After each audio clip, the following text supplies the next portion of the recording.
Yo, Mad Dog Killer, coming at you again. Um, First I want to shout out to everybody that views the vlogs that I've been dropping. Everybody that rock with me. Hard body. I want to give y'all a shout. I noticed in the comments, dudes is not just saying cool or I like it. They really in depth with it. They really, either passionate about hip hop, passionate about the subject matter that I'm touching on. And, I really respect people's opinion. You know what I'm saying? So, good, bad, and different really don't matter. If you are motivated to say something, then that's what's up.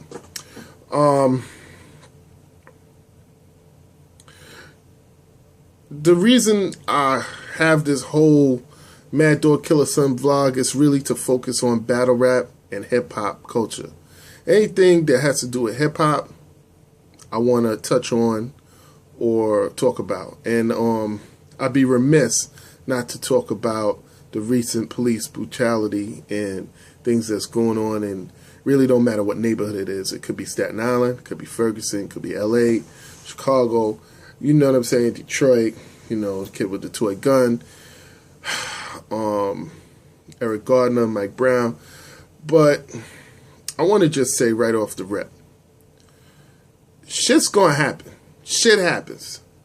If I'm gonna keep it real with everybody, and this the one thing I do on this blog is I keep it real. I'm not gonna follow what everybody else is saying. And I'm gonna make this one of my shorter blogs. Most of my blogs are like 20 minutes. I'm gonna make this one of my shorter blogs. So I'm gonna keep it real, dead ass.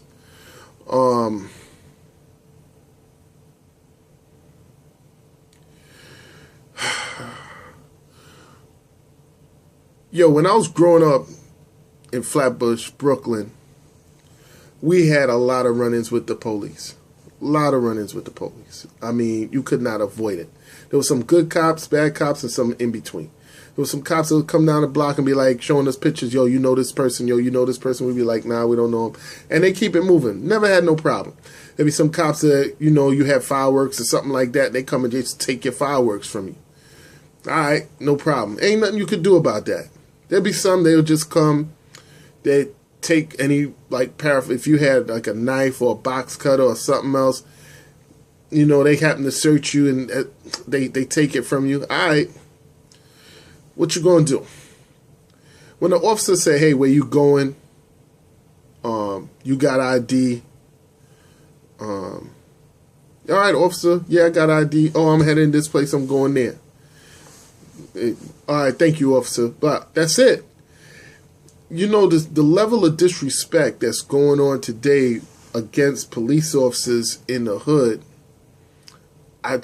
we just moved different back in the 80s and 90s. You was doing stuff, you did not want to draw attention to yourself, so when the cops came through, you was like, yes, officer, no, officer, and you moved on. Now, if you made a cop run, you know you was going to catch a quick beat down. That was an automatic. I mean, anybody that's from the hood know what I'm talking about. And they would give you that quick beat down and keep it moving. They ain't had to arrest you. They used to just keep it moving. Which leads me to this other piece. Yo, anybody that's listening to this that's getting caught up in all of this stuff, 9 times out of 10, if you interact with the police the way I'm saying, you are not going to have a problem. You're not going to have a problem. Like, when a cop approach you, yes, officer, no, officer. It relaxes them. It shows a little respect. And you get to move on to another day. That's all it's about. If the officer gets all hype, cops are good at hooking you. They know how to hook you into an argument, into a confrontation. They're good at that. You have to know how to get away from that. Like, you can't keep watching this stuff on TV and be like, oh, I can't wait till I run into a cop. I'm going to tell him this or I'm going to do that. It's not going to work. It's like they are the biggest gang in your city. Wherever you at, the cops is the biggest gang. I don't care what gang. Like, if you have respect or you are afraid of a gang, or maybe not afraid is not the word, but you respect the gang because you know they put in work. Whatever the gang is, Bloods, Crips, Vice Lords, whatever it is, whatever the gang is, you got respect for them because you know what kind of work they put in. The police put in more work than them. On their day off, the cops put in more work than them. So why would you, if you're not going to check one gang that might only be like, let's face it, most gangs ain't even more than 20 deep. It might be 30 deep. Most gangs probably be only just 10, 15 deep. And you got a lot of respect, you're going to fall back. The cops has got hundreds. In some cities, especially New York City, there's 40,000 cops, 42,000 cops, 42,000. That's bigger than some countries' armies. They got helicopters, weapons, cameras, all kind of shit. But you want to check them. You want to check them in the street. You want to show them they got a gun, you don't have a gun, and you want to make it happen for them. I know there's a kid in Brooklyn, the projects, rookie cop shot him in the chest going up the project stairwell and all that. Shit happens. It's horrible, and there is a definite perception or a definite feel that, and it's legit, that black youths are automatically treated differently than white youths. They're treated as they're more aggressive, they're apt to do more crime, and the police in those neighborhoods act accordingly. I'm going to say this. Because of social media, because now you don't just get news at 11 o'clock and 6 o'clock at night, you get news 24/7. You get it on the internet, like replay over and over and over again. You could see it whenever you want. Years ago, you couldn't. This stuff been going on. The same stuff been going on for the longest. So what you got to do to change it? There's a way that you go. You got to, if I was a young black youth, 16, 17, I got to change my game up. I can't be holding down the corner. I can't be hustling. You know what I'm saying? I can't be doing the normal things, acting like a perpetrator and not expect to be treated like a perpetrator. That's real talk. If I want a different result, you can't. Insanity, the definition of insanity is to do the same thing over and over and expect a different result. We got to do something different. We got to use our minds and not our brawn. We just can't walk around screaming justice.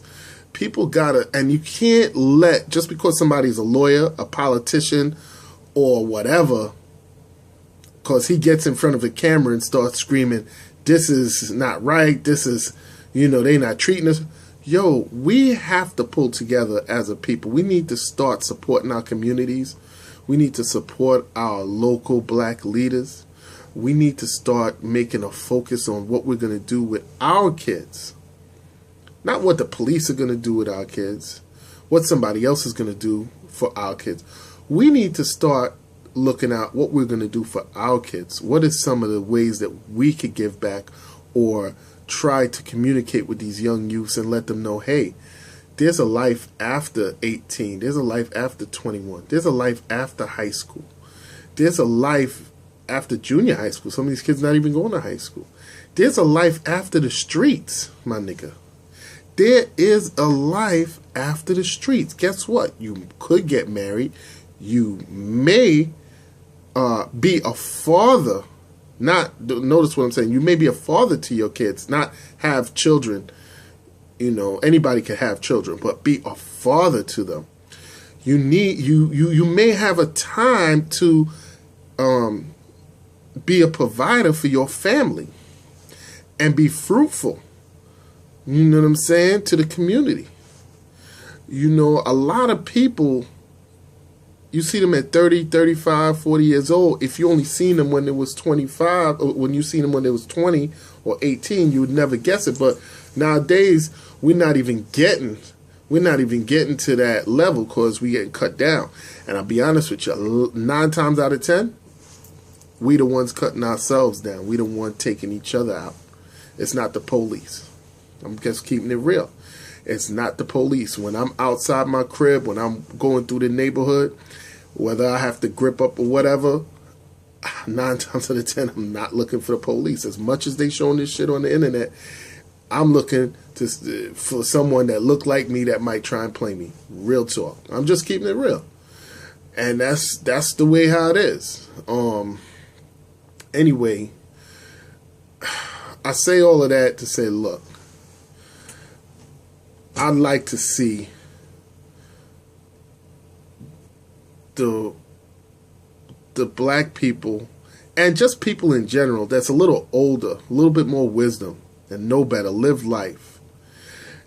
Talk to these youths. I take the time and I talk to brothers, man, especially a lot of them are smart. A lot of young dudes are smart, man. People don't give them credit. They smart. They just following what is available. They're not hearing a voice like me. Like, yo, pull your pants up, homie.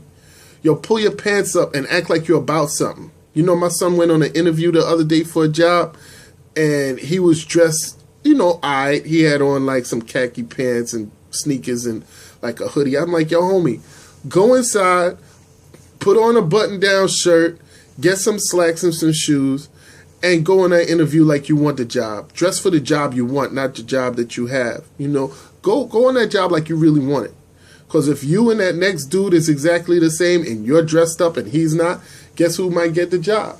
You know what I'm saying? So there's things like that they just don't know, man. There's things, little things, man. How to treat your moms. You know what I'm saying? How to treat your siblings. How to treat your friends in the street. Like, yo, the drug game is old. It's played out, man. You're only going to end up dead or in jail. It's like there's got to be a better way for you to, you know what I'm saying, make it through. Everybody done did their dirt before, but once you don't need to do dirt to make the ends meet, cut it out. Flip that leaf over. You know what I'm saying? And don't look for trouble. I always said this growing up, like, there's enough problems in my neighborhood where I'm growing up. I don't have to look for shit. It was coming to me. A lot of stuff I had to handle, it was coming to me. But we never looked for trouble in the hood. Real talk. As much trouble as we got into, as much stuff as we did, I could honestly say at least 20 to 25% of the time we was not looking. No, 20 to 25% of the time stuff happened. You know, it was stuff that we look for, that 20 to 25. The other 75% of the time, 80% of the time, we was not looking for trouble. It just popped off. But anyway, I just want to make sure, you know, this message is felt. And I just wish that we didn't walk around with toy guns that look real and point them at people. I wish that when a police say something slick out his mouth, we don't think automatically we could say something slick back. I wish we knew that if a cop said, yo, you under arrest, put your hands behind your back, yo, homie, just put your hands behind your back and be over with it. Like, just get your lawyer later. What sense it make if you're dead and it's on video or not, and the cop is telling the story and you 6 feet under and everybody else is saying, no, it's wrong and it's but you dead. If you just, like, from the time you say, no, I'm not going let you lock me up, you're verbally resistant. They could use force right there, whether it's right, wrong, or indifferent. And a lot of these cops are scared, man. Some of these dudes never grew up in the hood. They don't know much about the hood. So when you make a move or you do something, they get nervous. I'm not saying it's right. I'm just letting you know. Why catch a bullet for that? Why let them play you? This Eric Gardner thing is unfortunate. It's not a legal chokehold. It's a banned move by NYPD. The chokehold is not illegal. And a lot of these indictments, you know why they don't happen? The indictments don't happen because they tell the grand jury that in order for there to be an indictment, first you have to have a crime. And then once you determine that there's a crime or potential for a crime, then you can look at the charges.